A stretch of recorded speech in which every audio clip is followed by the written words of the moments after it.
Sir வாங்க.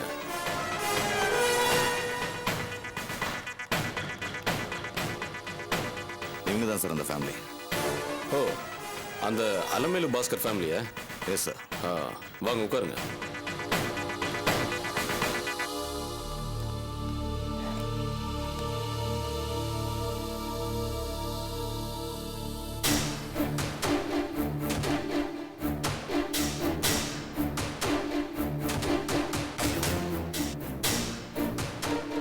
நான் உங்களை ஒரு விசாரணைக்காக கூட்டிட்டு வர சொன்னேன். ஏன் சார், ஒரே ஒரு சாவுக்கு திருப்பி திருப்பி எத்தனை தடவை சார் விசாரிப்பீங்க? அதான் எங்க உயிரை நீங்க ஏற்கனவே எடுத்துட்டீங்களே. நாங்க 1000 தடவை கூப்பிட்டாலும் நீங்க விசாரணைக்கு வந்துதான் ஆகணும். ஏன் சார், இதான் உங்க ஊர் நியாயமா? இதெல்லாம் கொஞ்சம் கூட நல்லா இல்ல சார். எதுக்கு இப்படி எங்களை நீங்க அலைய வைக்கிறீங்க? உங்களுக்கு ஏதாவது தெரிஞ்சுக்கணும்னா எங்களை வீட்டுல வந்து விசாரிங்க. வாய் மூடுமா. இது என்ன உன் வீடு நினைச்சிட்டியா? Commissioner office. அனாவசியமா பேசுன பிரச்சனை ஆயிடும், ஜாக்கிரதை. ஐயோ மன்னிச்சிருங்க. சொல்லுங்க, எதுக்காக அந்த பொண்ணை கொலை பண்ணீங்க? ஐயோ, யார் நாங்களா? என்னடா? ஆமா, வழக்கமா சில பேர் கல்யாணம் பண்ணிட்டு குடும்பம் பண்ணுவாங்க, மருமகளை மண்ணெண்ணெய் ஊத்தி கொளுத்துவாங்க. ஆனா நீங்க ரொம்ப டிஃபரெண்டான குடும்பமா இருக்கீங்களே. சார் இது அவாண்டம் சார். எங்க மேல இந்த மாதிரி ஒரு பழி போடுறீங்க? இல்ல, நீங்க கொஞ்சம் வித்தியாசமான ஆளுங்க. அதான் கல்யாணத்துக்கு முன்னாடியே பொண்ணை காலி பண்ணிட்டீங்க. சோ நீங்க ரொம்ப டேஞ்சரஸ். ஐயோ சார், நாங்க எதுக்காக சார் எங்க மருமகளை கொல்லணும்? அத நீங்க தாமா சொல்லணும். என்னடி? உங்க பையனை வச்சுதானே அந்த பொண்ணை தீத்தீங்க. ஐயோ ஐயோ ஐயோ ஐயோ ஐயோ, என்னடா பாஸ்கரா இப்படி பழிய போடுறாங்க? நீங்க சொல்லுங்க சார். இதை பத்தி டீட்டெயில்டா எங்ககிட்ட விசாரணை பண்ணிட்டாங்க. நாங்களும் எல்லாத்தையும் சொல்லிட்டோம். நீங்க மறுபடியும் விசாரணைங்கிற பேர்ல எங்களை தொந்தரவுப்படுத்துறது சரியில்லை சார். இதுக்கு முன்னாடி விசாரணையில நீங்க சொன்னது ஒரே ஒரு விஷயம்தான். அது என்ன தெரியுமா? அபிதான் இதை பண்ணியிருக்கணும் அப்படிங்கிற சந்தேகம். அதான சொன்னீங்க? ஆமா. இவங்க உங்களுக்கு என்ன வேணும்? இது என் பழைய மருமக. கொஞ்ச நாள் என் மகனுக்கு பொண்டாட்டியா எங்க வீட்டுல இருந்தா. எங்களுக்கு கொஞ்சம் கூட சவகாசமே பிடிக்கல, அதான் அத்து விட்டோம் சார். அந்த கோபத்துல தான் நீங்க அபி மேல பழிய போட்டீங்களா? ஐயோ ஐயோ, அப்படிலாம் இல்ல சார். அது உண்மையிலேயே நிஜம் சார். இல்லனா போலீஸ் இவளை பிடிச்சு உள்ள போடுமா சார்? நீங்க என்ன சார் கொஞ்சம் கூட விவரமே இல்லாம பேசிட்டு இருக்கீங்க? இப்ப நான் உங்க எல்லாரையும் பிடிச்சு உள்ள போடுறேன், அப்ப நீங்களும் குற்றவாளி ஆயிடுவீங்கல்ல? ஐயோ, அது சார் இது அடுக்கவே அடுக்காது சார். நாங்க என்ன சார் தப்பு பண்ணோம்? சார் நீங்க பேசுறது பொருத்தமாவே இல்ல. ப்ளீஸ் பாஸ்கர், நீங்க கொஞ்சம் பேசாம இருங்க. விஸ்வநாத், நீங்க கேஸ பதிவு பண்ண விதத்துல நிறைய தப்பு நடந்திருக்கு. இவங்க குற்றச்சாட்டை ஆதாரமா வச்சு முறையா விசாரணை நடத்தாம அபியை அரெஸ்ட் பண்ணது ரொம்ப ரொம்ப தப்பு. அது சரி மேடம், அபி மேல கேஸ ஸ்ட்ராங்கா ஃபைல் பண்றதுக்கு இந்த இன்ஸ்பெக்டருக்கு எவ்வளவு சம்திங் கொடுத்தீங்க? ஐயோ சார், அப்படிலாம் எதுவுமே இல்ல சார். நாங்க ரொம்ப நேர்மை, ரொம்ப சாது சார். இங்க பாருங்க, என் புருஷனை பாருங்க, எவ்வளவு அப்ராணியா இருக்காரு சார். எங்க மேல அப்படி எல்லாம் பழி போடாதீங்க சார். ஆமா சார். ஓ, நேர்மையானவங்களா நீங்க? கல்யாணம் பண்றதுக்கு முன்னாடியே ரஞ்சினியோட சொத்துக்களை எழுதி வாங்கியிருக்கீங்களே, அதுவும் நேர்மை தானே? எந்த விதமான நேர்மம் அது? சார் சார், அது அந்த பொண்ணே ஏதோ பிரியப்பட்டு எழுதி கொடுத்ததுங்க சார். சாமி சத்தியமா நாங்க கொலை பண்ற ஆளுங்களும் கிடையாது சார். இந்த பாருமா, உங்களுக்கு இந்த அபி மேல இருக்கிற கோவத்துல போலீஸ் கிட்ட கண்ணா பின்னான்னு ஏதேதோ ஸ்டேட்மெண்ட் கொடுத்து போலீஸ் அபி மேல சந்தேகப்பட்டு தூக்கி உள்ள வச்சிருக்காங்க. அது மட்டும் இல்ல, நீங்க தவறான தகவல்களை சொல்லி போலீஸை திசை திருப்பி இருக்கீங்க. அதுவே ஒரு பெரிய தப்பு. அதுக்கே உங்க எல்லாரையும் தூக்கி உள்ள போடணும். ஐயோ, என்ன சார், நீங்க அமைதியா இருக்கீங்க? நான் சொல்றதுக்கு எதுவும் இல்லை சார். அந்த ரஞ்சனி சொத்தை எழுதி தரேன்னு சொன்னதும் இவங்க அவசரமா எழுதி வாங்கினாங்க. காரணம் இவங்களோட பணத்தாசை சார். மற்றபடி இதுல நான் எதுவும் சொல்ற நிலைமையில இல்லை சார். பாஸ்கர், கொலை நடந்தப்ப ரஞ்சனி பக்கத்துல வேற யாருமே இல்லையா? இல்லை சார், அவர் ரூம்ல தனியாக தான் இருந்தா. விடிஞ்சா கல்யாணம், கல்யாண பொண்ணு பக்கத்துல ஒருத்தர் கூட இல்லையா? நம்பர் மாதிரி இல்லையே. என்னன்னு கேக்குறாங்க. கேஸ் இன்னும் முடியல, மறுபடியும் ரீஇன்வெஸ்டிகேட் பண்றோம். சோ பாஸ்கர், நீங்களும் உங்க குடும்பமும் வெளியூர் போக கூடாது. தேவைப்பட்டா மறுபடியும் என்கொயரிக்கு வர வேண்டியிருக்கு. சரிங்க சார். சரி சரியா? சார். நீங்க போலாம். வாடா. வாடி. வரேன் சார்.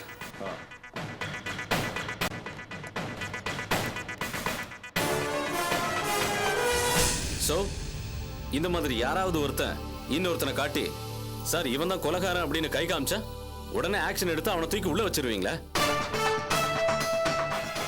விவரமா எல்லா ஆங்கிளையும் விசாரிக்க தோணலையா உங்களுக்கு? இல்ல விரும்பலையா? போங்க போங்க சார், கூப்பிடும்போது நீங்களும் வரணும். Yes sir.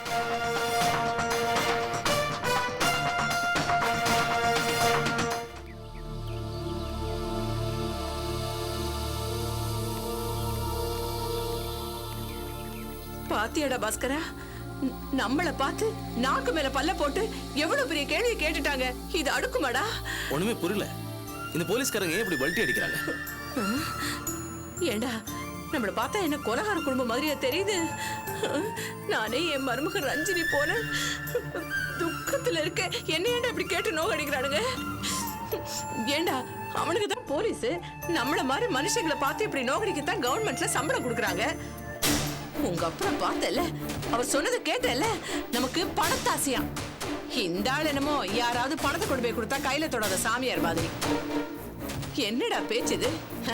இந்த மனுஷன் போற போக்குல கொளுத்தி போட்டுட்டு போறாரு.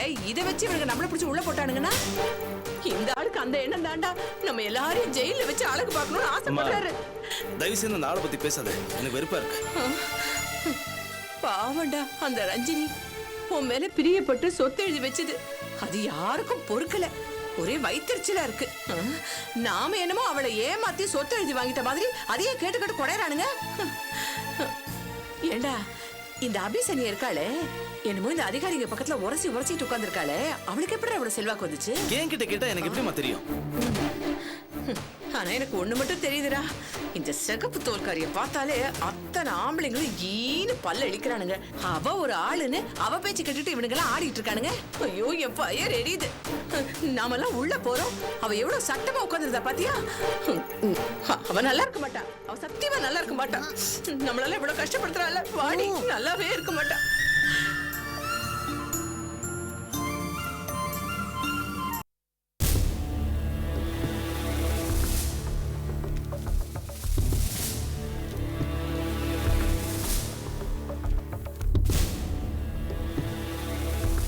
மேடம், பாஸ்கர் ரொம்ப டென்ஷன் ஆனவரா? அவரோட கேரக்டரே அப்படிதான் சார். சார், இந்த கேஸ்ல அவர் மேல கூட எனக்கு சந்தேகம் இருக்கு. சச்சே, அவர் அந்த அளவுக்கு போற ஆள் கிடையாது சார். என்ன பிரபு யோசிக்கிறீங்க? இல்ல சார், சஸ்பெக்ட் ஆர்டர்ல பாஸ்கரையும் விசாரிச்சாச்சு. மீதி இருக்கிறது ரஞ்சனியோட முன்னாள் புருஷன் உபேந்திரா மட்டும்தான். இப்போ அவன் எங்க இருக்கிறான்ற டீடைல்ஸ் எதுவும் தெரியல சார். மேடம், உங்களுக்கு உபேந்திராவை பத்தி ஏதாவது டீடைல்ஸ் தெரியுமா? சார், நான் தொல்காப்பில ஜெயில போய் பார்க்கும்போது அவர் சொன்னதுதான். உபேந்திரா கொல்கத்தாவை சேர்ந்தவரா. அவர் ஒரு கிளாசிக்கல் டான்சரா. ஓ, கிளாசிக்கல் டான்சரா? ஆமா சார். டான்ஸ்ல அவர் ரொம்ப ஆர்வமா இருந்தாராம். அதுல அவர் காட்டின ஈடுபாட்டுனால அவரால குடும்பத்து மேல கவனம் செலுத்த முடியாத மாதிரி ஆயிடுச்சான். அந்த பிரச்சனைனாலதான் ரஞ்சினியும் அவரும் டைவர்ஸ் வரைக்கும் போனாங்களா. அந்த கொலைய அவன் பண்ணிருக்க கூடாது அப்படி நாம திட்டவட்டமா சொல்ல முடியாது சார். உபேந்திரா ஒரு நல்ல கலைஞன், அதுவும் ஒரு கிளாசிக்கல் டான்சர். அப்படி இருக்கும்போது அவன் எப்படி சார் இந்த கொலையை பண்ணிருக்க முடியும்? அந்த கலையே சில சமயம் வெறியாவும் மாற வாய்ப்பு இருக்கு. சொல்லுங்க அபி, தொல்காப்பியங்கிட்ட அவன் வேற என்ன சொன்னான்? சார், அவர் தொல்காப்பியன் கிட்ட ரஞ்சினியை நான் இன்னும் உயிருக்குயிரா காதலிக்கிறேன், நான் இப்ப கூட அவளை பார்த்து பேசினேன்னா அவ என் மனசை புரிஞ்சுக்குவா, அந்த பாஸ்கரை விட்டுட்டு என் கூட வந்துருவா அப்படின்னு தொல்காப்பியன் கிட்ட சொன்னாராம் சார். தொல்காப்பியன் தொல்காப்பியன் பொறுமையா எடுத்து சொல்லியும் அவர் கேட்கவே இல்லையா. அதோட உச்சக்கட்டமா தான் ரஞ்சினி எனக்கு வேணும், இல்லனா அந்த பாஸ்கரை நான் கொலை பண்ணிடுவேன்னு சொன்னாராம். அந்த அளவுக்கு கோவமா பேசியிருக்காரு. அப்பதான் தொல்காப்பியன் அவரை அடக்க முடியாம ஒரு ரூம்ல போட்டு பூட்டி வச்சிருக்காரு. இவ்வளவு காதல் வச்சிருந்தவன் எப்படி கொல்ல முடியும்? சார், அவர் அங்க போயிருக்கலாம். ரஞ்சினி கூட பேசும்போது ஏதாவது ஆர்கியூமெண்ட் வந்திருக்கலாம். அந்த ஆர்கியூமெண்ட்ல கொலை கூட செஞ்சிருக்கலாம் இல்லையா சார்? மேடம், எல்லாம் ஒரு அசம்ஷன் தான், பட் எதையும் நாம கன்ஃபார்மா சொல்ல முடியாது. இப்ப என்ன செய்யலாம் பிரபு? வேற வாய்ப்புகள் ஏதாவது இருக்கா? சார், எனக்கு ஒரு இடத்துல சந்தேகமா இருக்கு. அந்த உபேந்திரா தொல்காப்பியனை எதேச்சியா சந்திச்சிருக்கான்னு சொல்றாங்க. இதுல எனக்கு என்ன சந்தேகம்னா, இந்த தொல்காப்பியன் அபி, பாஸ்கர், ரஞ்சனி இந்த 3 பேருக்கும் ரொம்ப நல்லா தெரிஞ்ச ஆள் சார். அதனால இந்த சந்திப்பு எதேச்சியாவும் நடந்திருக்கலாம், இல்ல பிளான் பண்ணியும் நடந்திருக்கலாம் சார். அப்படி நம்ம உறுதியா சொல்ல முடியாதே பிரபு. உறுதியா சொல்ல முடியாது சார். ஆனா அவன் பிளான் பண்ணியிருந்தா,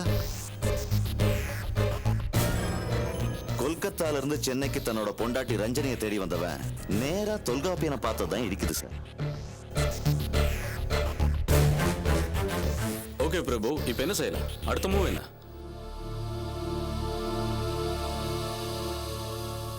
மேடம், தொல்காப்பியன் உபேந்திராவை மீட் பண்ணும்போது என்ன நிலைமையில இருந்தான்? அப்போ அவரு ரொம்ப மோசமான நிலைமையில தான் இருந்தாராம். ரொம்ப டல்லா இருந்தாராம். அதனால அவர் மேல இறக்கப்பட்டுதான் தொல்காப்பியன் அவர்கிட்ட போய் பேசியிருக்காரு. சார், அவன் ரொம்ப டல்லா இருந்திருக்கான்னா கொல்கத்தாவில இருந்து ஃபிளைட்ல வந்திருக்க மாட்டான். ட்ரெயின்ல வந்திருக்க நிறைய வாய்ப்புகள் இருக்கு சார். நாம இது சம்பந்தமா ரயில்வே டிபார்ட்மெண்ட்டுக்கு போய் அந்த பர்டிகுலர் டேட்ல உபேந்திரான்ற பேர்ல யாராவது டிராவல் பண்ணிருக்காங்களான்னு என்கொயரி பண்ணலாம் சார்.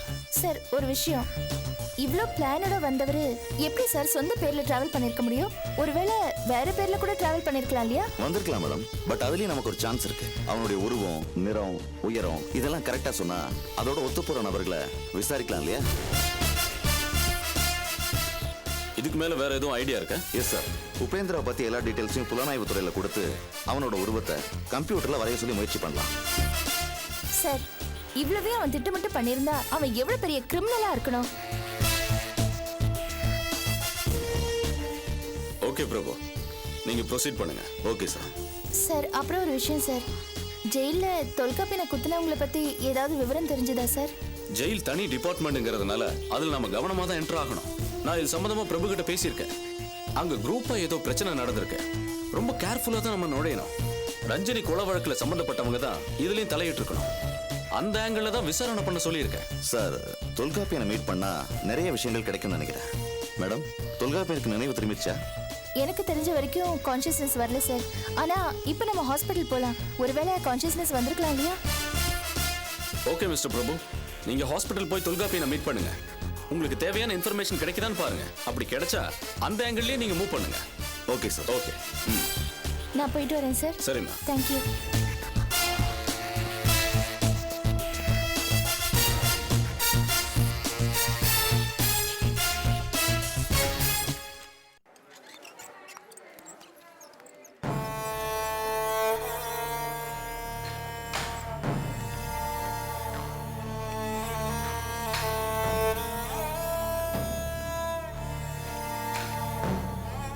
வணக்கம் சிஸ்டர். இங்க எதுக்காக வந்தீங்க? சாரை பார்த்துட்டு போலான்னு. அவர் எப்படி இருக்காரு? நீங்க ஒண்ணு அவரை பார்க்க தேவையில்ல. முதல்ல இடத்த காலி பண்ணுங்க. என்ன சிஸ்டர் இப்படி கோச்சுக்கிறீங்க?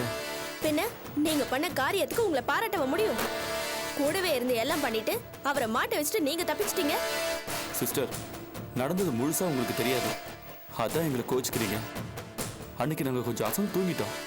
கண்ணு முடிச்சு பாக்குறப்ப அந்த ஆள் அங்க காணும். எங்களுக்கு பயமாயிடுச்சு. இவர்கிட்ட சொல்லியிருக்கலாம், ஆனா இவர்கிட்ட சொன்னா கோவிச்சு பாருன்னு தான் நாங்க சொல்லாம போயிட்டோம். அதுக்கப்புறம் தான் இவ்வளவு நடந்திருக்கு. சாருக்கு நாங்க ஒரு காலத்துலயும் துரோகம் பண்ண மாட்டோம். அவர் எங்க பிரதர் மாதிரி. நம்புங்க. டேய், தொப்பியை கழட்டு. யார் அவரு? டேய், நீ மாறிதானே? ஆமா சார். இங்க என்னடா பண்ற? சார், அது வந்து இது. டேய், என்னடா முழிக்கிற ராஸ்கல்? சார் சார் சார், நான் சொல்றேன். இவங்கெல்லாம் சேர்ந்துதான் ரஞ்சனியோட புருஷனை அடைச்சு வச்சிருந்தாங்க. அந்த விஷயத்துல இவர் தொல்காப்பியனுக்கு உதவி பண்ணிருக்காரு. டேய், உண்மை சொல்லுடா. எங்கடா அவ? யார் சார்? டேய், உபேந்திராங்கடா. சார், சத்தியமா எனக்கு தெரியாது சார். டேய், போலீஸ்காரங்கிட்டே போய் சொல்றியா? உடனே போய். சார், உண்மையிலே தெரியாது சார். ஏய், உன்ன மாதிரி ரவுடி பசங்க சொல்றதெல்லாம் நம்ப மாட்டேன்டா. எங்கடா உபேந்திரா? சார் உங்க காலில் வேணாலும் விடுறேன் சார். சத்தியமா எனக்கு தெரியாது சார். சார் நீ என்ன நம்புங்க சார். சரி, உபேந்திரா எப்படி இருப்பான்? அவனை பத்தி ஏதாவது தெரியுமாடா உனக்கு? தெரியும் சார். அவன் போட்டோ கிட்ட இருக்கு சார். போட்டோவா? எடு.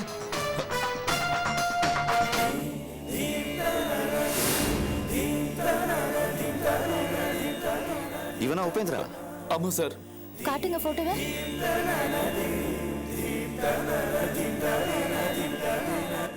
இப்படிதான் இருந்தாரா?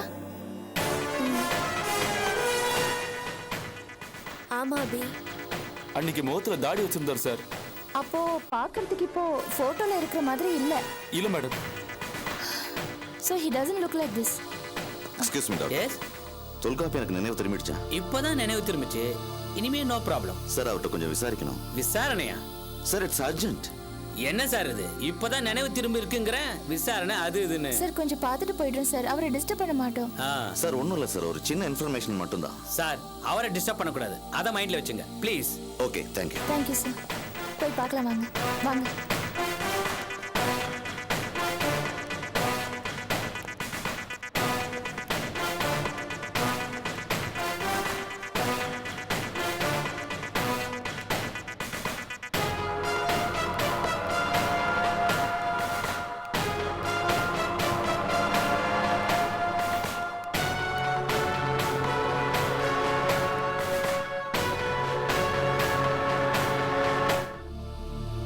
தொல்காப்பியன்,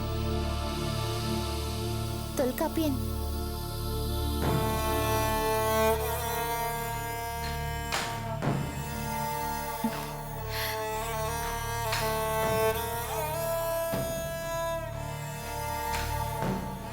ரிலாக்ஸ்டா இருங்க.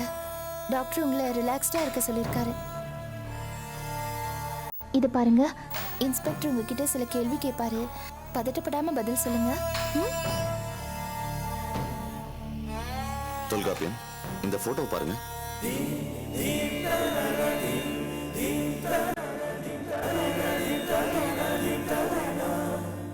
இவன் தான் உபேந்திராவா?